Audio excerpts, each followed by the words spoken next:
You're listening to the English Made Simple show. This is episode 130, number 130, número 130.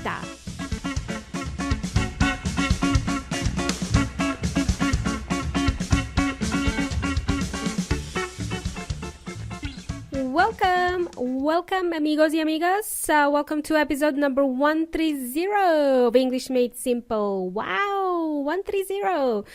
Welcome, my name is Milena from EnglishMadeSimple.net, your English coach, your mentor, and your teacher. Great, how are you guys? Hope you're doing well. Let me ask you this, how was your weekend? How was it? Did you pig out on the weekend like I did? I ate a lot. I was snacking a lot, snacking on crackers and cheese, drinking wine and eating lots of junk food. And on top of that, I even made a dessert. Yum, delicious. And again, on top of that, I didn't do any exercise. But I had a great excuse. It was raining outside. So I decided to stay in and watch Netflix. I was binging on Netflix, watching too much of it. Right, enough of this gibberish, Milena. If you don't know what gibberish means, amigos, it means rubbish. So if someone is talking rubbish or nonsense, they are talking gibberish. Enough of this gibberish, Milena. Right, today, amigos y amigas, I want you to learn how to start a conversation when talking about food. This will help you form questions in English, but it will also help you start a conversation with someone in English. I will also share a tip at the end of the episode on how to politely answer a question, okay? So stick around for that. And also for those of you who are sitting English exams, today's episode will be of help to you. So stay tuned. But firstly, let me explain something from my introduction earlier. So in my introduction, I mentioned a few words and phrases that you may not be familiar with. You may not have heard of these phrases before. I said, what did I say? The expression to pig out. To pig out means to eat like a pig. And if you know what a pig is, P-I-G, pig, it's a domestic animal that can eat virtually anything, okay? In Spanish, to pig out is equivalent to comer como chancho or como cerdo. I was pigging out on the weekend. I was eating a lot of junk food over the weekend. And what did I have? Funny you should ask. I had a hamburger and chips for dinner last night. That was Sunday night. Delicious, but so bad. And before burgers, I had, what did I have? I was snacking on crackers and cheese, which goes well with wine, you know. And I also had wine. The expression here, to snack on something, means I was eating something small before the main meal. Okay, something in between meals, to snack on something. I was eating between meals. Right. Isn't that what pigs normally do? They eat between meals? Yeah, I think so. Probably. All right. Okie dokie. This episode is not about pigs, by the way.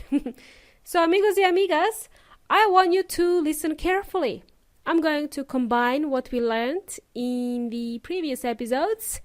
And in today's episode, I want you to listen carefully to the questions. And I want you to think about how you would go about answering those questions.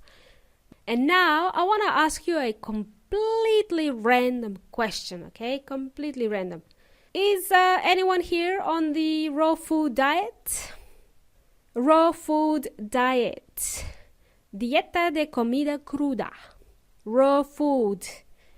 You can also ask someone, are you on a diet? Or meaning if they follow a specific diet, for example. Are you on a diet? If you haven't heard of it before, the raw food diet is a diet composed of mostly raw or unprocessed food. The raw food diet basically consists of food that is not cooked, uncooked food, raw, completely raw. You would eat something like fruit and vegetables, nuts, grains, fermented foods, raw fish, and so on.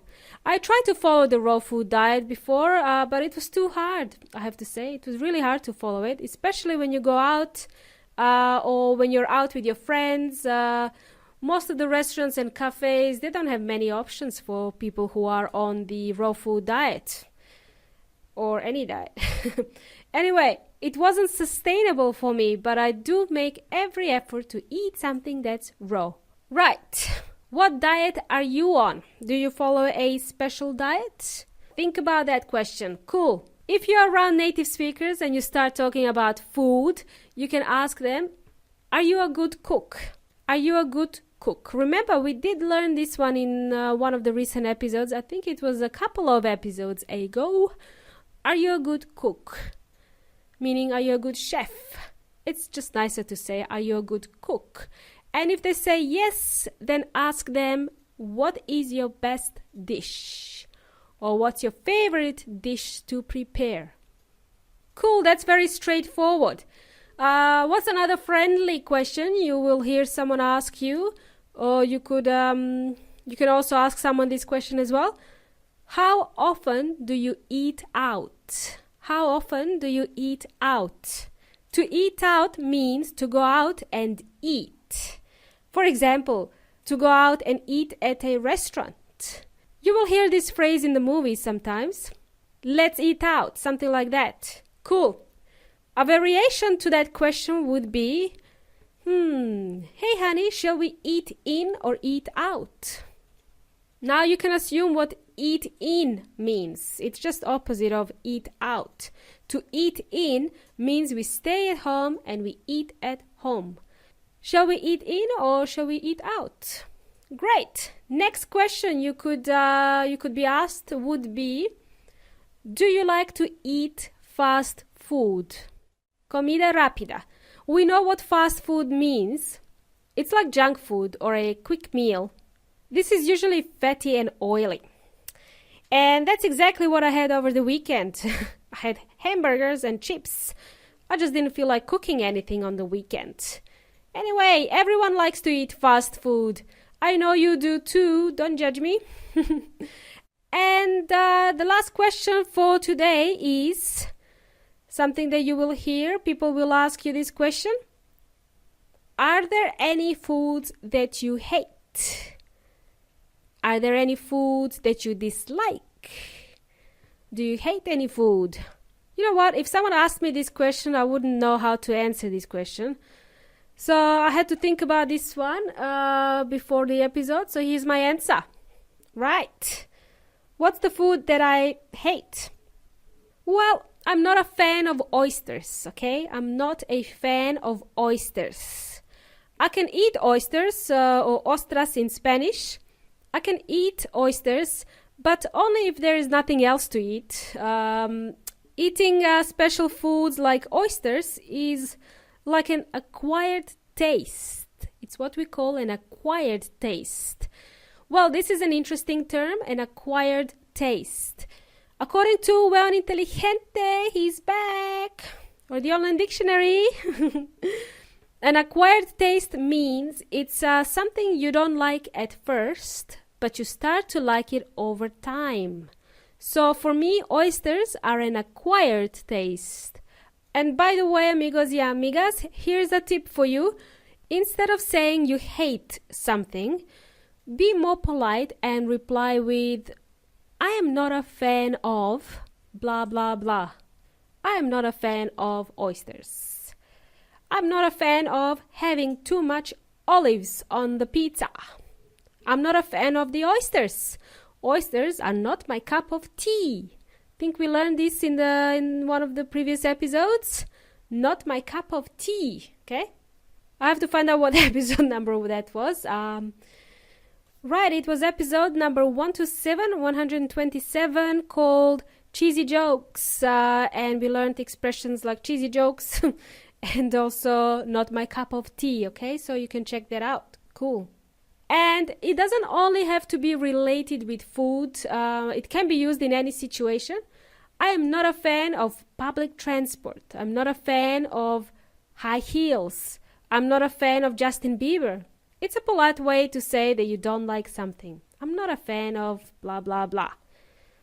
Okay, so there we go, amigos y amigas. You've just learned the most common questions that someone will ask you about food. I have also given you something extra, how to respond politely if there is something you hate or you don't like. Simply answer, I'm not a fan of blah, blah, blah. Cool bananas, muchachos y muchachas. We have reached the end of today's episode. Before we finish, let me send a special hello to Nicolas from Santiago de Chile, who messaged me via Facebook. Said he recently started listening to the EMS show and he's enjoying it very much and he's learning a lot, which is cool. He's a new raving fan of the show. Welcome, Nicolas. Keep listening, amigo. And amigos, if you have enjoyed today's episode, please share it with your friends who may also find it helpful as well. You've been jamming with Milena from English Made Simple. It's been a pleasure, amigos y amigas. You've been an amazing audience. I shall see you next time. Until then, hasta la próxima.